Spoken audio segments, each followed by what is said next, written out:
எனக்கு பிடிச்ச one of the promo என்ன அப்படின்னா, சாண்ட்ரா வந்து ஹஸ்பண்டோட வந்திருப்பாரு பிரஜன்களோட.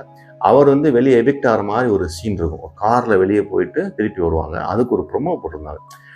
அவரை கண்ணை கட்டி வெளியே கூட்டு போகும்போது அந்த பொண்ணு வந்து அந்த சினிமாவோட வர மாதிரி, சினிமாவில் கூட அப்படி ஒரு சீன் இருக்க முடியாது. அப்படியே பிரஜனை கட்டி அப்படியே ஓடி வந்து கீழே விழுவாங்க. அதெல்லாம் பயங்கரமாக இருந்துச்சு. ஸோ ஒரு கட்டத்தில் சாண்ட்ரா வந்த பிறகு இந்த பிக் பாஸ் வந்துட்டு 9 வந்து பயங்கரமாக பீக் ஆஃப் ஆயிடுச்சு.